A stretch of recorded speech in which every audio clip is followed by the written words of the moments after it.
Welcome back to the channel. In the third video of this channel, I am going to explain all about the third and the last type of letter for the writing module in IELTS exam, which is informal letter. Before I jump into the details of an informal letter, let's revise the four core things of writing again. Usage of coherence, cohesion while accomplishing the writing task, along with having a good hold over the grammar and using the lexical resources. Let's begin with the meaning of an informal letter. Informal letter, as the name suggests, is informal in nature as it is written to someone you know very well. You have met this person before, and the sender and recipient recognize each other on first name basis. Examples of this type of letter are as follows: a letter written to a friend, an invitation letter sent to your family living abroad or to relatives for a party.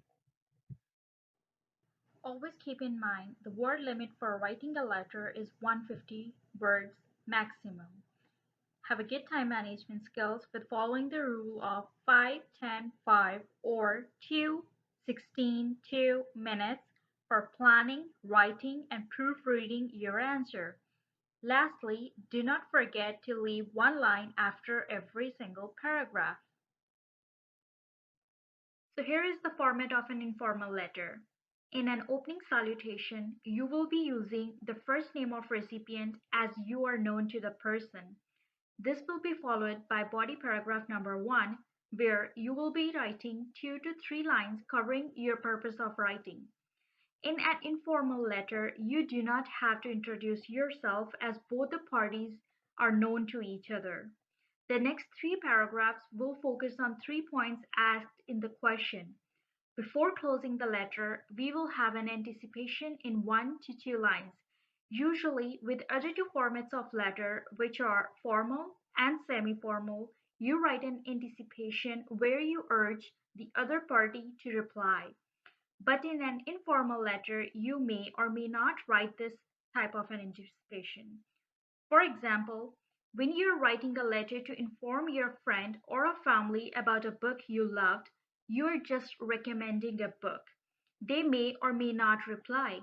On the other hand, when you're writing a letter to your friend or a family to invite them to a party, you request in an anticipation paragraph to confirm their presence.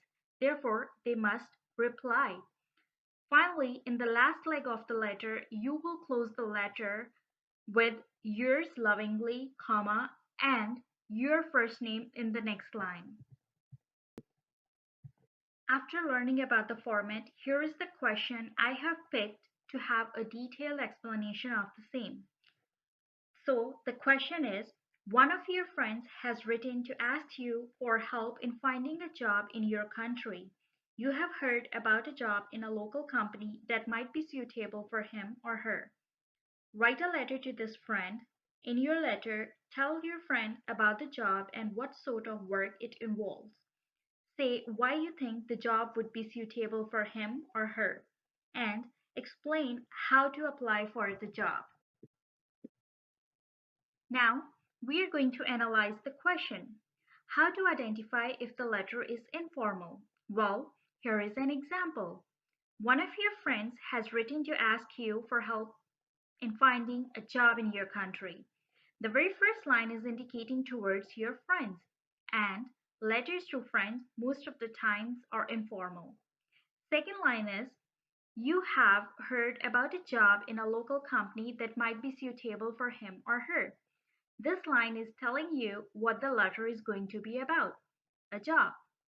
Then, write a letter to this friend. In this line again, you are given a hint that this is an informal letter. Moving ahead, in your letter, tell your friend about the job and what sort of work it involves. So, you are asked two things. Let's break it into two parts. The first one is what the job is about. What the applicant is expected to do at work, which means the job description. Second point is to say why you think the job would be suitable for him or her. We need to match the qualities expected by the employer with the qualities of the applicant. The last point in the question states explain how to apply for the job, which means how to get the job. So, here is the answer to the question. Dear Jane, I hope this letter finds you well. I'm writing this reply mail to advise you that one of my friend's manufacturing company has a vacancy which, according to me, is appropriate for you. The post you would be applying for is the junior accountant. During this cutthroat era, this is going to be quite challenging for you to handle accounts payable and accounts receivable with the probation tenure of about half a year. After revealing your skills in budgeting, reconciling accounts, auditing, collections, and much more, you might get promoted as a senior accountant. I am recommending this position to you as it matches with your university degree of accounting. Moreover, your previous experience of performing professional duties as an assistant accountant is perfectly fitting block in this vacant position puzzle. In order to have this job, you are required to submit your resume and a cover letter at the company's email address by the end of this month. This will be followed by the virtual interview upon selection, I believe. Wishing you good luck for your future. Yours lovingly, Donna.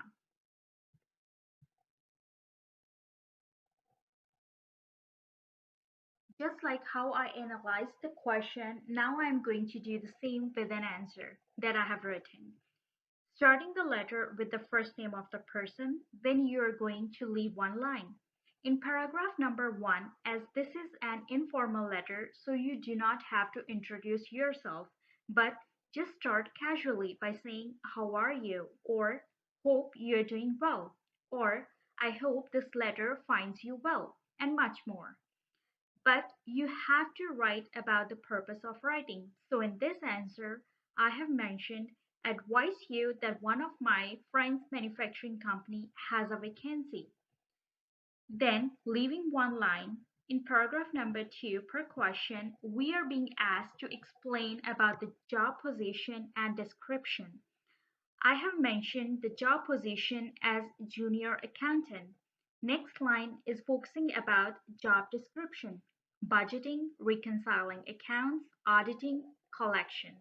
Always remember to pick the job you are well aware of so that it is easier for you to write rather than thinking about the minor things about the same. Then again, leave one line. Paragraph 3 is going to be about the point number 2 asked in the question. As we need to match the expectations of an applicant and employer, therefore the answer will be matching the education qualification and previous work experience. In this answer, I have stated about the university degree of accounting and previous experience of an assistant accountant. Remember, we have mentioned about the junior accounting position in paragraph 2, which is the job position. Make sure when you're talking about your previous job position, it is lower than what you're applying for now. In the present paragraph, we have mentioned about applying about junior accountant after having a previous job position of an assistant, one step ahead in career.